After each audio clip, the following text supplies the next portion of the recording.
Well, it's been a while. Today, let's discuss some news that happened recently that I found quite interesting. If you guys feel like you are missing this format where I'm talking about certain news, let me know. Down in the comments, subscribe, give it a like, and let's do it. Let's start with something quite unfortunate, and something that actually pushed me to decide to make the video in this format again. And it is a story from the UK, which is related to the post office of United Kingdom. Basically, as it turned out to be, there was a fatal flaw in the system that's been used in order to account for basically money, called Horizon, that has been used by the British Post Office for the last 2 decades, pretty much. So we can imagine how rigid and all that tool is gonna be, and of course they probably just wanted to invest it at the very beginning, and as it usually happens when you make a bigger investment for the software that was developed so many years ago, maintenance level of this reliability is definitely going all the way down.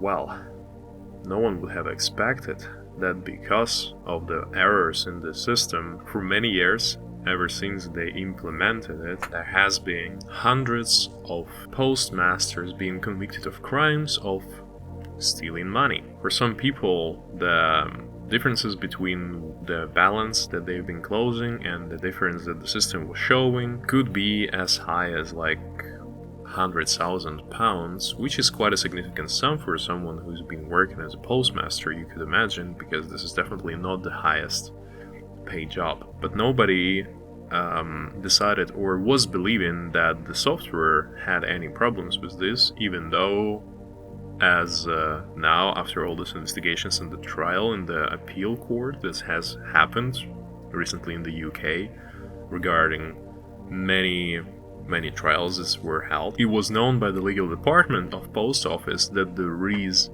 this kind of problem, but nobody even bothered to do anything about it. Basically, the whole system of Post Office has been using their own employees in order to make a quick buck out of the people suffering. There were reported some suicides that happened because people ended up like needing to either pay so much money or they were going to jail. Their relationship were definitely going down, and if you are being a fair and transparent person, something like this happens to you, of course, you would feel like it is the end of the world for you. So I could really imagine them really suffering. As it stands, there has been 736 post office employees prosecuted in the time span from 2000 to 2014. Some of them, they were able to make the post office drop the charges. For some of them, actually ended up going to jail. There was a pregnant woman who ended up going there. There was, as I already said, a person whose difference in the balance between the closing was about 100,000, so people actually needed to mortgage their own houses in order to put the money back, just because of the software problem. Well, just another reason to see that the biggest problem, besides the faults in software, is still the people, as people tend to trust machines too much, and it has been the main argument in all these trials that people were stealing money because the numbers don't add up. While perhaps if the proper check was made, the post office management could have found out that actually not everything is so terrible as the numbers are showing. Because perhaps I would have imagined that if the numbers are showing such a big difference, yet it's not there, didn't anyone just try to check the bank account or whatever the money is supposed to be? Like, I don't really quite get it. How come people on the other side of the whole argument were so cynical that they basically were ruining the lives of their own employees by just not thinking of what is happening? And I'm honestly not sure whether post office is privately owned or whether it is a state-owned business, because I mean some countries it's different, but like this is cruel, and I hope that everybody who has been evicted wrongfully, they will get the fair compensation. But like, how could people be compensated for the years lost in prison, for the relationship that were damaged, and for all the stress that they've been going through, and for some people even it costed their life, their house. This is just such a terrible thing that has happened, and this probably shows how cheeky people can be when the mistakes like this are found in the software system, and as we usually would tend to believe the machines these days. Alrighty, another thing, I hope you guys been following that we have this COVID-19 situation happening, and more people are trying to get vaccinated. Rate with which it's going is quite fine. So now some entrepreneurs on Etsy decided to spice these things up, and there has been few vaccines that are approved, and people starting to create t-shirts. You would ask me, why is this news even here? Well, just want to ensure that you guys understand the importance of getting vaccinated. It's probably the only way for this nightmare to finally come to the end. Alright, so those who've been following the news from the United States, there has been the huge deal that Trump's government made with the company known as Foxconn, which is huge contractor for production of microelectronics, and I think it's also has been one of the bigger players in this whole game, and Apple and other big companies used to or still continue using their services. And basically there was a deal between Trump's government and Foxconn that they will build a huge new factory in Wisconsin. So the contract was signed, and allegedly was told that it will create 13,000 new working places, and everybody was so rooting for this, but has been more than 4 years, because pretty much I think it all happened at the very beginning when Trump's administration, and then there has been a lot of weird things happening around the construction of that factory. So more and more concerning news has been popping in and out about that the factory most likely is way smaller than it's supposed to be, and that it's actually not working despite the promises for it to be open after, within the first year of the presidency of Trump. So basically, I think it's about to be ended. According to the new information about the contract that was signed between the Foxconn and the US state, the actual number of potential hires for this workplace would be not 13,000 employees, but closer to 1,500, which is almost 10 times less than what was promised to everyone. Another great news from the times when Trump has been president, and another great news about populism and how it works. Well, sooner or later everybody will know what is going on exactly. Well, don't get me wrong, I'm not necessarily saying that Trump is the only person who's been doing things like this. Populism is incredibly common and incredibly popular among the masses, unfortunately.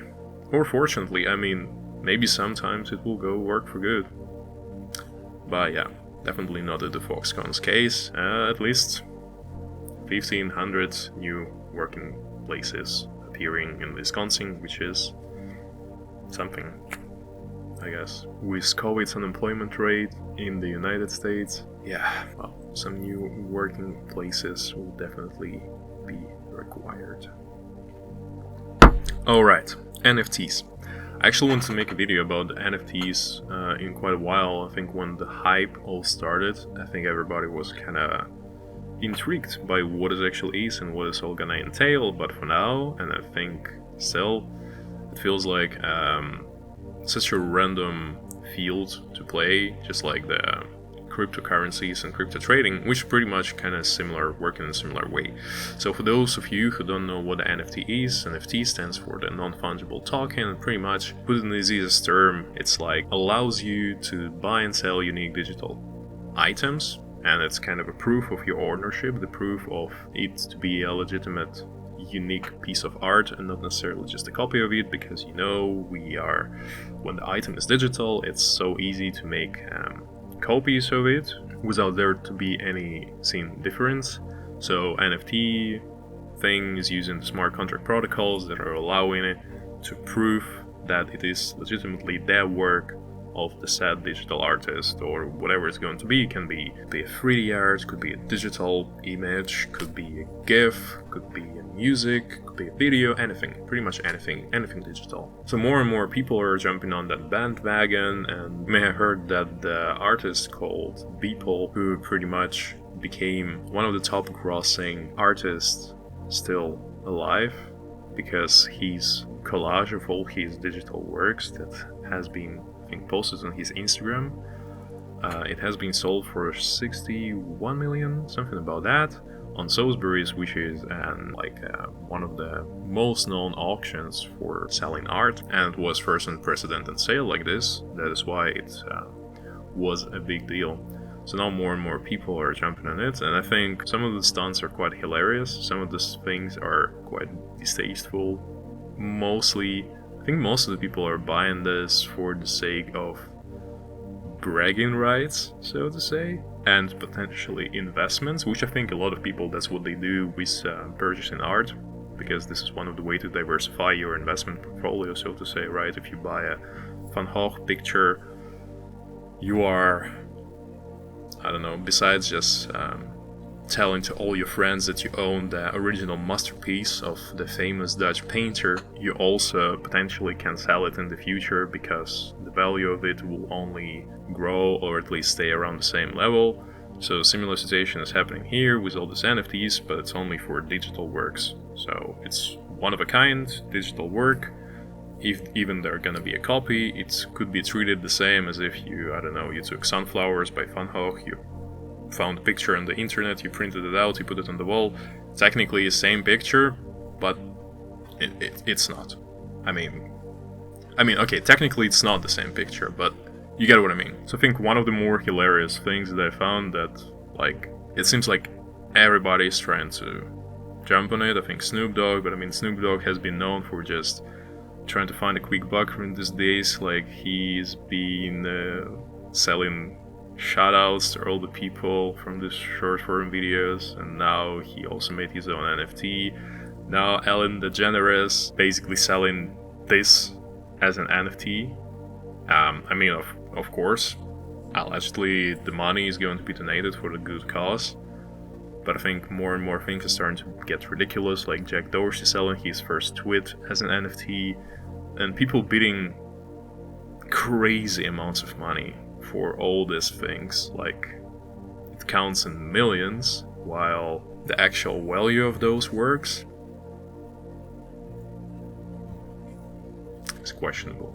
But hey, I mean, whatever people want to spend their money on, it's not up to me to judge. And the last but not the least, Apple recently had their event held online, as I think most of things are happening right now, and they presented several new things. I think one of them is a really cool looking new iMac with the new keyboards, which even have a Touch ID thing. Then there will be also the Apple AirTags, which will allow to locate any item you would attach this tag to, so you can use your phone and you can easily navigate your room to find where you lost your keys, your backpack, your whatever. I mean, unless you're gonna lose your phone, otherwise you probably will not be able to do anything about it. But hey, some people actually were waiting for this, so good for them. Now they also basically saying that the M1 chip, the ones that they introduced already in Apple MacBooks Pro and Air at the end of the last year, basically now it also appears in this new iMac and also in the iPad Pro. So technically there's not much difference in productivity between all these three devices at this point, which is kind of cool. Well, maybe iPad is soon will become a good replacement for the laptop, which I think at the very beginning they were hoping to do something like this, but well, it's probably still quite early. Laptops are kind of quite convenient still, right? I mean, it really depends on what you need to do, and I think iPad Pro is quite a superior tablet on the whole market, and for anybody who's finding that more important for them, of course gonna use it. Well, this is it for today. Thank you all for listening, and, well, leave down in the comments what you think, and enjoy the rest of your day. Bye.